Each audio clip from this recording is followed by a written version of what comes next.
नमस्कार भौणी आपण मानक स्वागत जन आरंभ करुछु आजिर नारी महल।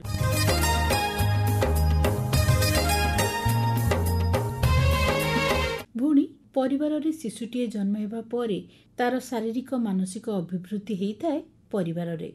माँ ही पिलार प्रथम गुरु।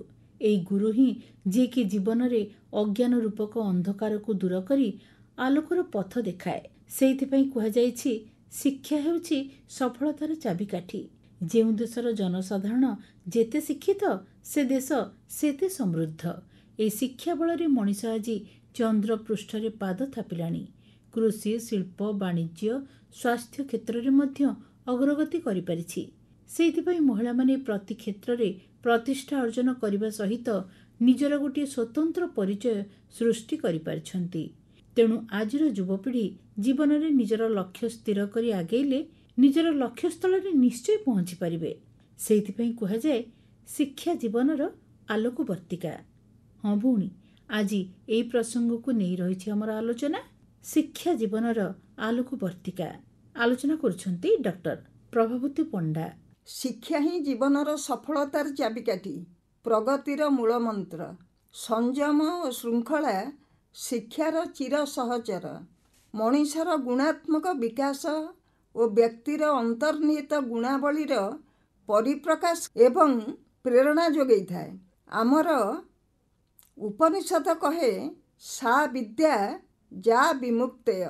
एणु विद्या हेउची एभली एक अमूल्य और अक्षय संपद जहा व्यक्ति को मुक्तिर मार्ग देखाए।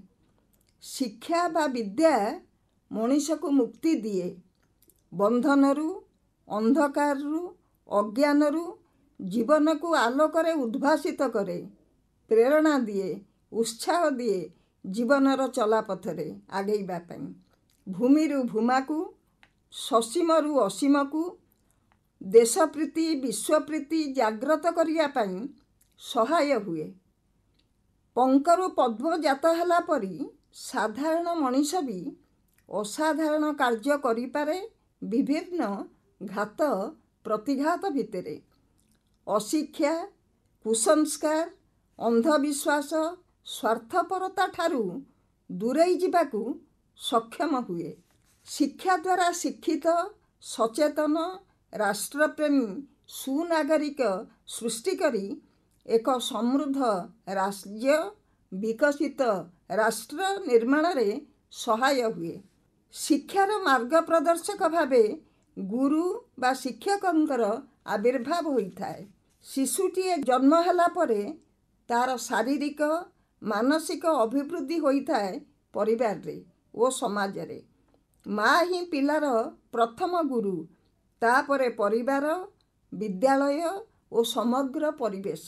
शिक्षा ग्रहण करिया पई जे सहायकर भूमिका नियंती से गुरु। गु रौतीति इति गुरु। गु अर्थ अंधकार।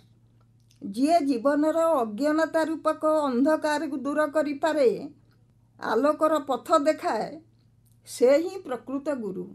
शिक्षा ग्रहण पाई एक उत्तम परिवेश और शैक्षिक परिवेश सृष्टि करिबा निहाती जरूरी। समाज रे शिक्षार विस्तार होई पारले स्वतः समाज जीवन सुस्थ और सुंदर होई पारिबो। एही आदर्श नहीं गोपबंधु और तांकर सहकर्मीगण सत्यवादी रे वन विद्यालय स्थापन करथिले, जहाकू कुहा जाउथिला मनीष तैयारी कारखाना। शिक्षा प्राप्त मनीष तार चरित्र को ठीक रखी न पारिले से भल मनीष बोली गणा होई पारिबो नाही। नैतिकता मानविकता और मूल्यबोध भित्तिक शिक्षा को से विशेष गुरुत्व देउथिले। सचेतनता सृष्टि करने उद्देश्य रे सत्यवादी नामक साहित्य पत्रिका प्रकाश करुथिले। सत्य ही जीवन, सत्य ही धर्म, जहाँकि शिक्षार आधार।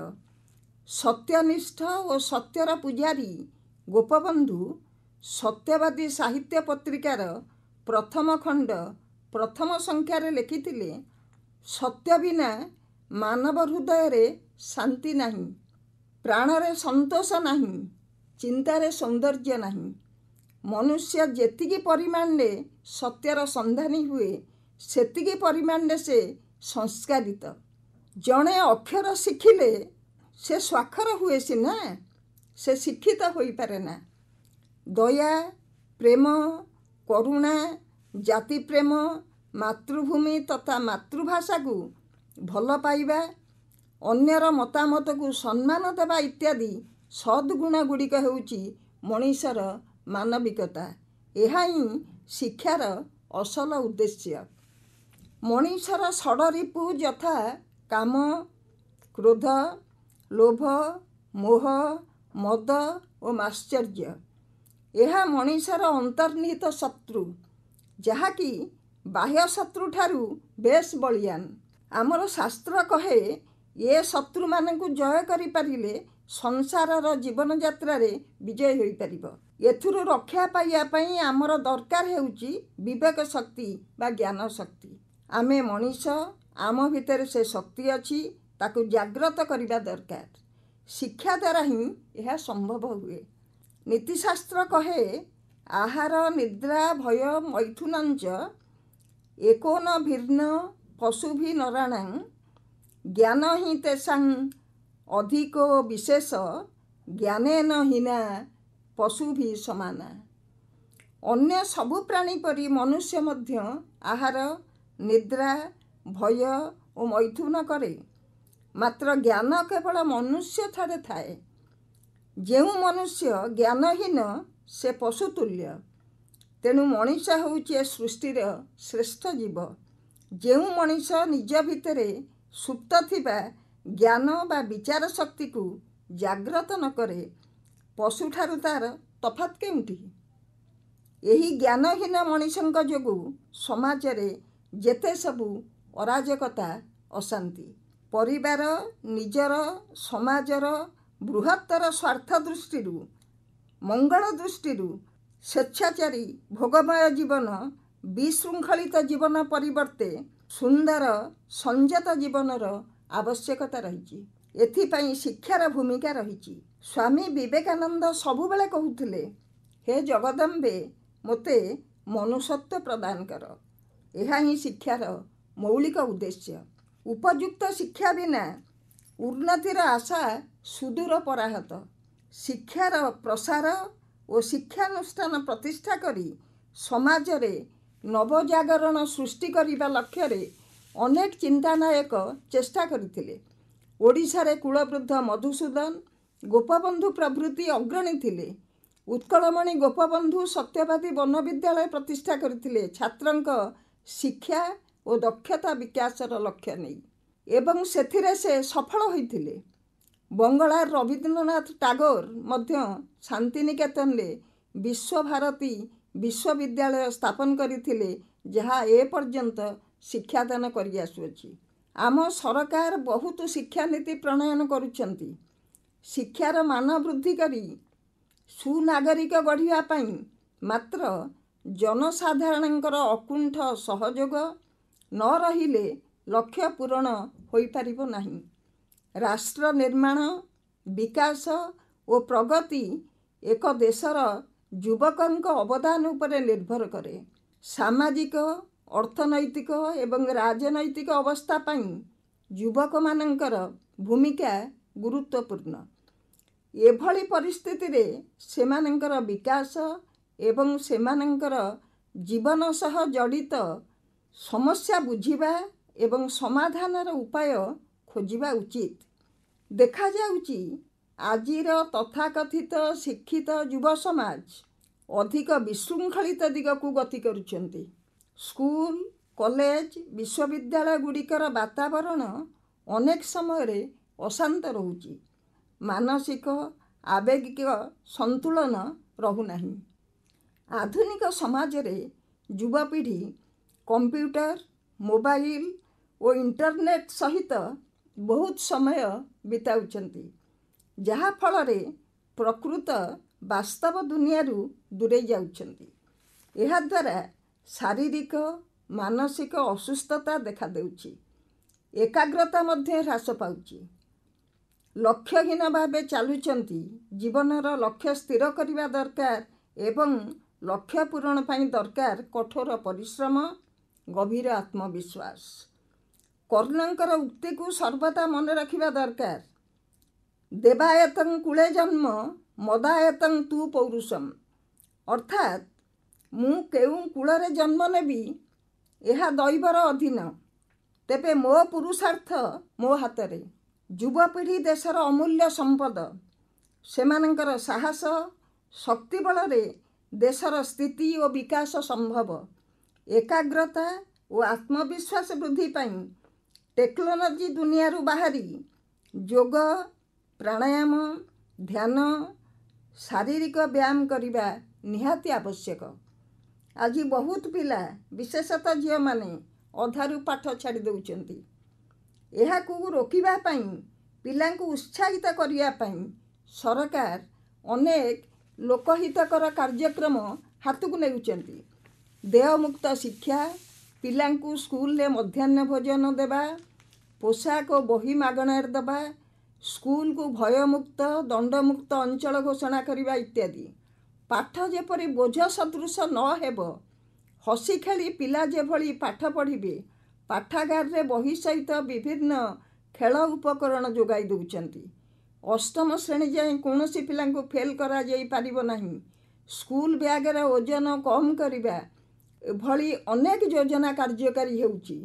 ବହୁତ ମଧ୍ୟ ଅର୍ଥ ଖର୍ଚ୍ଚ ହେଉଛି, ମାତ୍ର ଯଥେଷ୍ଟ ସୁଫଳ ମିଳିପାରୁନାହିଁ। ଏଥିପାଇଁ ଜନସଚେତନତା ତଥା ସହଭାଗିତା ଏକାନ୍ତ ଜରୁରୀ। ଶିକ୍ଷକମାନଙ୍କ ଭୂମିକା ମଧ୍ୟ ଗୁରୁତ୍ୱପୂର୍ଣ୍ଣ। ପିଲାମାନଙ୍କ ପାଇଁ ପାଠାଗାର ରହିବା ଜରୁରୀ। ମହାପୁରୁଷମାନଙ୍କ ଜୀବନୀ ତଥା ଅନେକ ଶିକ୍ଷଣୀୟ ପୁସ୍ତକ ପଢ଼ିବା ପାଇଁ ଉତ୍ସାହିତ କରିବା ଉଚିତ। ପିଲାଙ୍କର ସୃଜନୀ ଶକ୍ତିର ବିକାଶ ଦିଗରେ ବହିର ଅବଦାନ ରହିଛି। ଖେଳ ପଡ଼ିଆରେ ଖେଳିବା ଏବଂ ବଗିଚା କାମ ମାଧ୍ୟମରେ ପିଲାଙ୍କର ପ୍ରକୃତି ସହିତ ପରିଚିତି ତଥା ଆତ୍ମୀୟତା ହେବା ସହିତ ପରିବେଶ ସୁରକ୍ଷା ଦିଗରେ ସଚେତନ ହେବେ। ନୈତିକତାବିହୀନ ଶିକ୍ଷା ମନୁଷ୍ୟକୁ ପଶୁତୁଲ୍ୟ କରିଦିଏ। ମା ହିଁ ପିଲାର ଆଦ୍ୟ ଗୁରୁ। ମା ହିଁ ସଂସ୍କାର ଶିଖାଏ, ଜୀବନରେ ଚାଲିବାର ବାଟ ବତାଏ, ଜୀବନ ଯୁଦ୍ଧରେ ଲଢ଼ିବାକୁ ସାହସ ଦିଏ, ପ୍ରେରଣା ଦିଏ। ଜୀବନ ଏକ ବିଦ୍ୟାଳୟ, ଏ କଥା ପିଲାଙ୍କୁ ଶିଖାଏ। ତେଣୁ ମାଟିଏ ଶିକ୍ଷିତ ହେଲେ ଗୋଟିଏ ଜାତି ଶିକ୍ଷିତ ହେବ। ଆମର ଗୋଟିଏ କଥା ଅଛି, if we teach a man we teach a person, if we teach a woman we teach a nation. ତେଣୁ ନାରୀମାନଙ୍କୁ ଶିକ୍ଷା ଦେଇ ଶିକ୍ଷିତ କରାଇବା ଏକାନ୍ତ ଜରୁରୀ। ଏହାର ଗୁରୁତ୍ୱକୁ ହୃଦୟଙ୍ଗମ କରି ମହାତ୍ମା ଗାନ୍ଧୀ, କୁଳବୃଦ୍ଧ ମଧୁସୂଦନ ପ୍ରଭୃତି ଏହାର ପ୍ରସାର ଦିଗରେ ଅଗ୍ରଣୀ ଥିଲେ।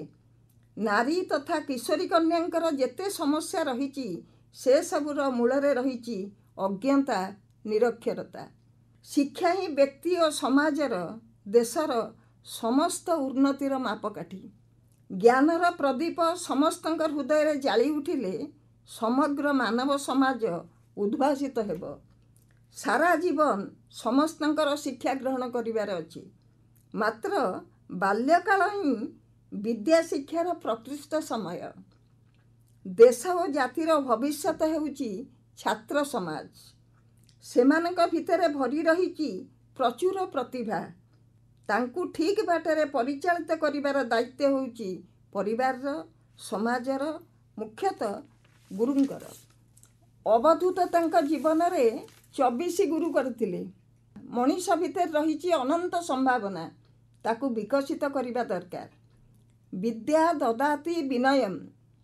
ବିଦ୍ୟା ଶିକ୍ଷା ଦ୍ୱାରା ବିନୟୀ ହୁଅନ୍ତି ପିଲାମାନେ। ଅହଙ୍କାରଠାରୁ ଦୂରେଇ ରହି ଶିଖିବାର ପ୍ରବୃତ୍ତି ଜାଗ୍ରତ କରନ୍ତି। ଜୀବନ ଯୁଦ୍ଧରେ ସମସ୍ୟାକୁ ସାମ୍ନା କରି ଆଗକୁ ଅଗ୍ରସର ହେବା ହିଁ ଶିକ୍ଷାର ପ୍ରଥମ ଲକ୍ଷ୍ୟ। କୌଣସି ଚାପ ବା ଅବସାଦଠାରୁ ଦୂରେଇ ରହି ନିଜର କର୍ତ୍ତବ୍ୟ କରିବା ଉଚିତ।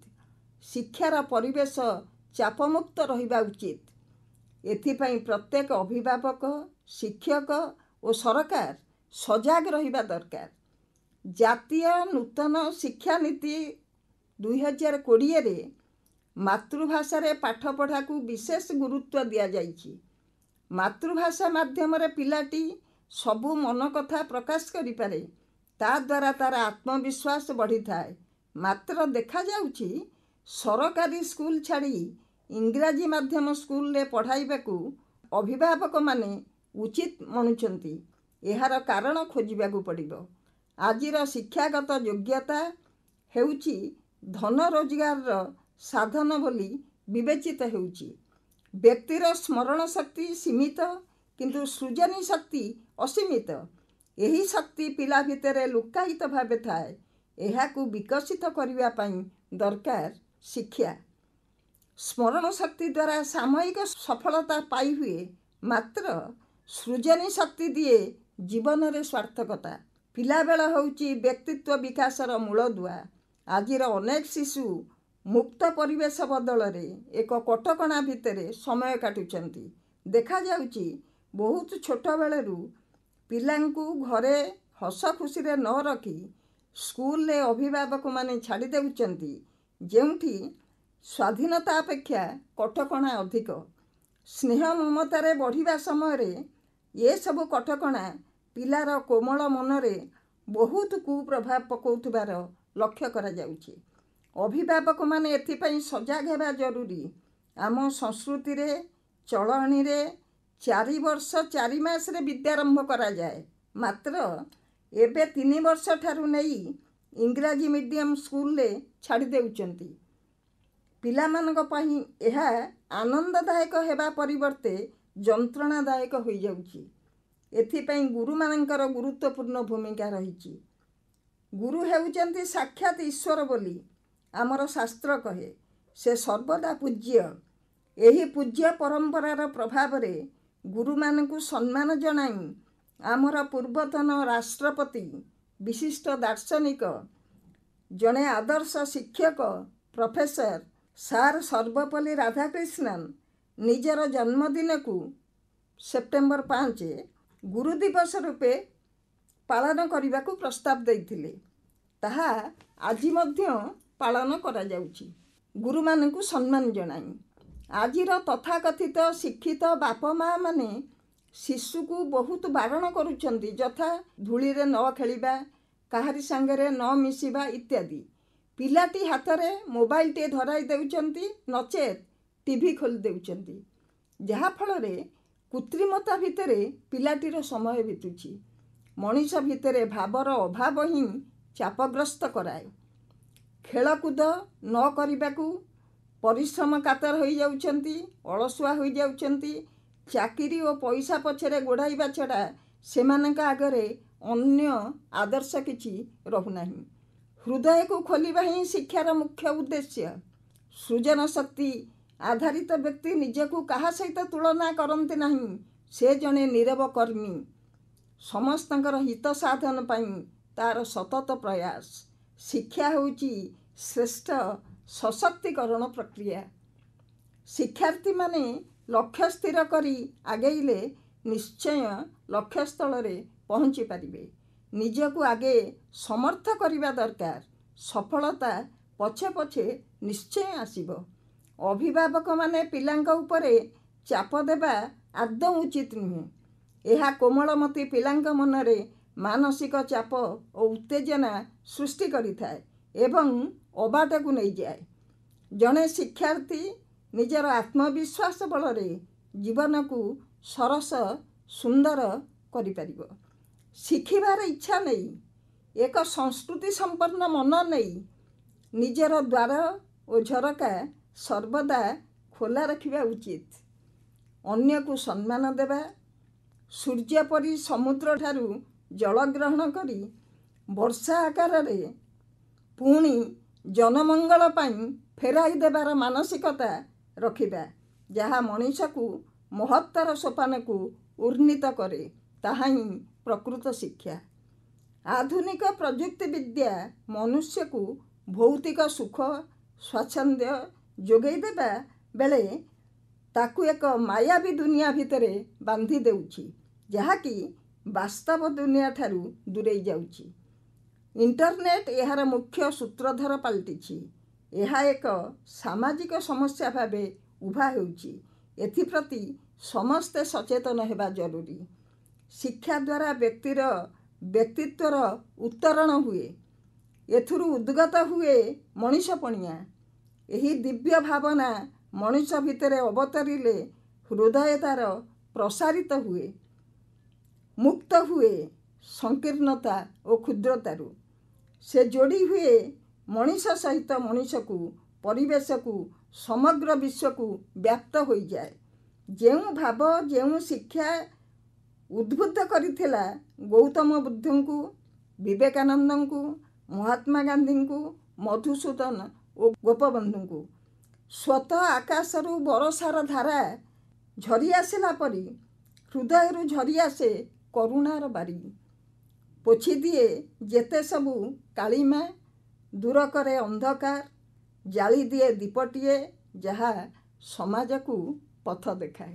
ଆଜି ଆପଣମାନଙ୍କ ପାଇଁ ଥିଲା ଆଲୋଚନା ଶିକ୍ଷା ଜୀବନର ଆଲୋକବର୍ତ୍ତିକା। ଏ ବିଷୟରେ ଆଲୋଚନା କଲେ ଡକ୍ଟର ପ୍ରଭାବତୀ ପଣ୍ଡା। ଜୀବନ ପଥରେ ଅଜ୍ଞାନ ଅନ୍ଧାରେ ଜ୍ଞାନର ପ୍ରଦୀପ ତୁମେ। ଜୀବନ ପଥରେ ଅଜ୍ଞାନ ଅନ୍ଧାରେ ଜ୍ଞାନର ପ୍ରଦୀପ ତୁମେ।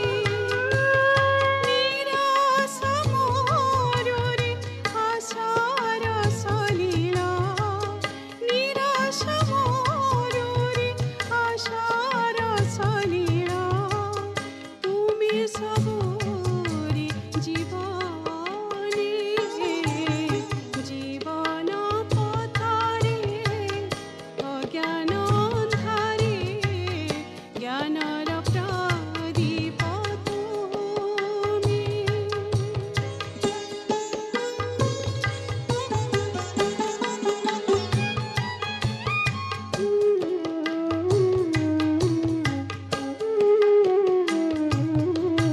শিশু ওঠে তুমি সুধা ঝরা হস, ফুলে ফুলে তুমি মধুর সুবাস।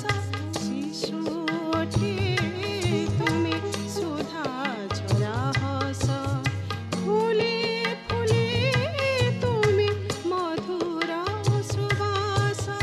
তুমি পরা প্রভু মহিলি সপন, তুমি পরা প্রভু মহিলি সপন।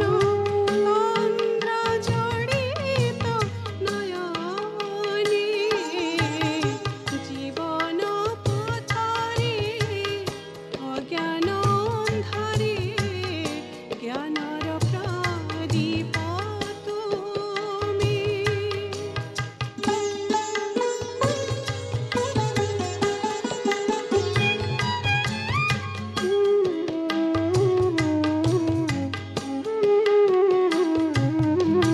ଶୁଭ ସକାଳର ତୁମେ କୁହୁତାନ, ଅଳସ ସନ୍ଧ୍ୟାର ଗୋଧୂଳି ଲଗନ। ଶୁଭ ସକାଳର ତୁମେ କୁହୁତାନ, ଅଳସ ସନ୍ଧ୍ୟାର ଗୋଧୂଳି ଲଗନ। ପ୍ରତି ଗୀତ ସୁରେ ଝରି ପଡ଼ ତୁମେ, ପ୍ରତି ଗୀତ ସୁରେ ଝରି ପଡ଼ ତୁମେ। ସଙ୍ଗୀତର ମଧୁ ତାନେ ଜୀବନ ପଥରେ ଅଜ୍ଞାନ ଅନ୍ଧାରେ ଜ୍ଞାନର ପ୍ରଦୀପ ତୁମେ। ଜୀବନ ପଥରେ ଅଜ୍ଞାନ ଅନ୍ଧାରେ ଜ୍ଞାନର ପ୍ରଦୀପ ତୁମେ। ଜ୍ଞାନର ପ୍ରଦୀପ ତୁମେ। ଜ୍ଞାନର ପ୍ରଦୀପ ତୁମେ। ଆମର ଅନେକ ଭଉଣୀ ଅଛନ୍ତି ଯେଉଁମାନେ କି ସମୟ ପାଇଲେ ବିଭିନ୍ନ କାମରେ ନିଜକୁ ନିୟୋଜିତ କରିଥାନ୍ତି। କିଏ ଭଲ ରୋଷେଇ କରନ୍ତି, କିଏ ସ୍ୱଉପାର୍ଜନକ୍ଷମ ହୋଇପାରିଛନ୍ତି, କିଏ ଶିକ୍ଷାଦାନକୁ ଆପଣେଇ ନେଇଛନ୍ତି। ତେଣୁ ଆପଣମାନେ ଯଦି ସମୟ ପାଉଛନ୍ତି, ଘରେ ଯଦି କୌଣସି ଅଦରକାରୀ ଜିନିଷ ପଡ଼ି ରହିଛି, ତାକୁ ନେଇ ଆପଣ ଘର ସଜେଇବାର ଜିନିଷ ମଧ୍ୟ ପ୍ରସ୍ତୁତ କରିପାରିବେ। ଏଇ ଦେଖନ୍ତୁ ନା, କୌଣସି ଜିନିଷ ପୁରୁଣା ହେଇଗଲେ ଆମେ ତାକୁ ଅଦରକାରୀ ବୋଲି ଭାବିଥାଉ, ଫିଙ୍ଗି ଦଉ, ନହେଲେ ଗଣ୍ଠିଲି ବାନ୍ଧି ରଖିଦଉ। କୌଣସି କାରଣବଶତଃ ଯଦି ସେଇ ଗଣ୍ଠିଲିକୁ ଆମେ ଖୋଲୁ, ସେଇ ସବୁ ଜିନିଷରେ ଭରି ରହିଥାଏ ଛୋଟ ବଡ଼ ଅନେକ ମଧୁର ସ୍ମୃତି। ଧରନ୍ତୁ, ଜରି ଧଡ଼ିଥିବା ଲୁଗା ପୁରୁଣା ହେଇଗଲେ ସେଇ ଧଡ଼ିକୁ ଲୁଗାରୁ ଅଲଗା କରିଦେଇ ଆପଣମାନେ ଘରେ ଯୋଉ ସପ ବ୍ୟବହାର କରୁଛନ୍ତି ତାର ଚାରିଆଡେ ସିଲେଇ କରିଦିଅନ୍ତୁ। ସେ ସପଟି ପୁରା ନୂଆ ପରି ଲାଗିବ। ସିଲ୍କ ଶାଢ଼ୀରେ ଆପଣ ପରଦା ମଧ୍ୟ ତିଆରି କରିପାରିବେ। ଶାଢ଼ୀ ମଝିରେ କଣା ହୋଇଗଲେ କିମ୍ବା ପୋକ କାଟିଦେଲେ ସେଇ ଅଂଶକୁ କାଟି ଅଲଗା କରିଦିଅନ୍ତୁ। ସେଇ କପଡ଼ାରେ ଆପଣ ରୋଷେଇ କରିବା ସମୟରେ ହାତ ପୋଛାପୋଛି କରିପାରିବେ। ଏମିତି କେତେଗୁଡ଼ିଏ ଅଦରକାରୀ ଜିନିଷ ଅଛି ଯୋଉଥିରୁ ଆପଣ ଘର ତିଆରି ଅନେକ ଜିନିଷ ପ୍ରସ୍ତୁତ କରିପାରିବେ। ଚରଣ କମଳେ ରହୁ ମନ ମୋର, ଏତିକି ମୁଁ ଆଶା କରେ। ପଞ୍ଚାକ୍ଷର ନାମ ଜପେ ଦିନ ରାତି, ଦେଖା ଦିଅ ପ୍ରଭୁ ଥରେ। କାମନା ବାସନା ହରିରେ ମୋର, କାମନା ବାସନା ହରିରେ ମୋର, ଜୀବନେ ସହାୟ ହୁଅ। ଭଉଣୀ, ଆପଣମାନେ ତ ଆମର କାର୍ଯ୍ୟକ୍ରମ ଶୁଣିଲେ, କିନ୍ତୁ କାର୍ଯ୍ୟକ୍ରମ କେମିତି ଲାଗିଲା ମତାମତ ଦେଇ ଚିଠିଟିଏ ନିଶ୍ଚୟ ଲେଖିବେ। ଆମକୁ ଚିଠି ଲେଖିବାର ଠିକଣା ହେଲା ନାରୀମହଲ ବିଭାଗ ମାର୍ଫତ କେନ୍ଦ୍ର ନିର୍ଦ୍ଦେଶକ, ଆକାଶବାଣୀ କଟକ, ପିନକୋଡ ହେଲା 753001। ଆଜିର କାର୍ଯ୍ୟକ୍ରମରୁ ସୁପର୍ଣ୍ଣା ଦତ୍ତଙ୍କୁ ଏଇଠୁ ବିଦାୟ ଦିଅନ୍ତୁ। ନମସ୍କାର।